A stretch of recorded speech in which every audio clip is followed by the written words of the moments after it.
What do you think, Robert, would have been the case had you not been where you were with the piece of equipment that you had?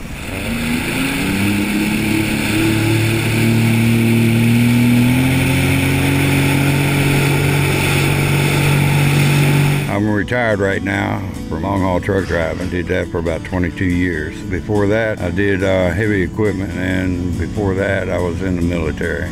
Stayed in there for 12 years. And tell me about you and Connie now that you're retired, what you do for relaxation down at Hartwell. Come out here and ride around on the Sea-Doo. You know, come out here on the weekends. Usually have our families out here, which we're waiting on them to come out here right now.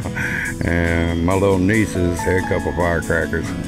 They love getting on the Sea-Doo, especially the little one. She's only 2 years old. And you can't keep her out of the water. We keep life jackets around for both of them. They don't touch that water without a life jacket on. A couple weeks ago, you and Connie, and I guess the whole family, were out here enjoying the lake, and you got on your Sea-Doo going around this point here at Singing Pines. What do you remember about what happened? Me and my wife came down and we was going to get our usual table, but someone had already got it. We got out here a little bit too late.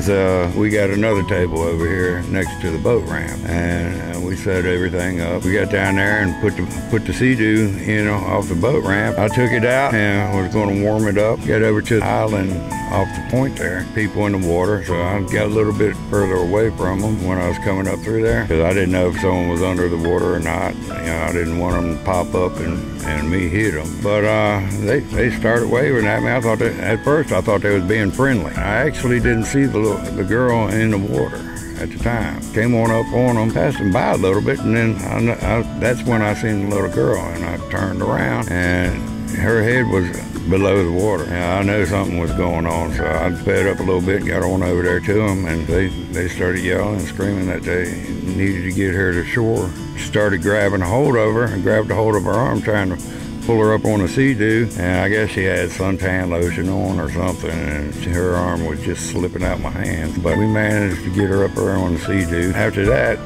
the mother was holding on to the side of the Sea-Doo. I don't know if it because it didn't have enough power or what, but it would just go in a circle, and I had the steering wheel turned all the way to the right, and it just go in a left-hand turn. So I told the mother, I said, you're gonna have to let go now so I can get her to the shore. She let go, and I made a beeline to the shore, and there was a bunch of other people there on shore waiting on me to get her there. That's when we started working on her, trying to get the water out of her lungs, and finally did.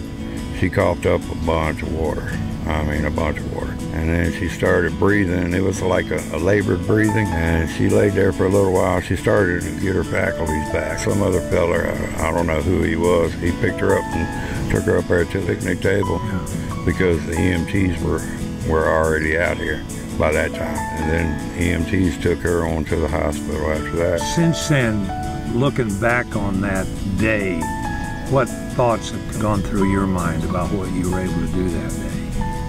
I was just glad to be there when I was. God must have put me there. Right spot, right time. She's living now, and hopefully she's gonna have a good life. In the whole time you were in the military and when you were driving 18-wheelers, has anything like this ever happened to you before? In Wisconsin, me and my nephew, the one that's fixing to come out here with us, going down the highway, and we witnessed an accident up there head on.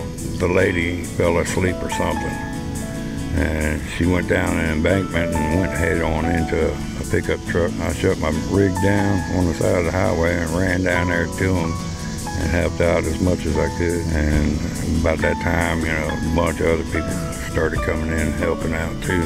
The fact that you've got some granddaughters going back to the day that you were able to help Brooke, did that have extra meaning for you because you could kind of identify with this 12-year-old little girl? Oh yeah. I mean, if I wasn't around, I would hope someone else would be around to pull them out and save their lives. One thing that gets me is everybody out here on this lake, somebody should know how to do CPR. I don't care who you are, how well you know how to swim, you need to have a life jacket on. That, believe it or not, that thing will, like it says, life jacket, it will save your life. My nieces, my grandnieces, I don't let them touch the water without a life jacket on. And before they even think about going down there, they're told to put them on.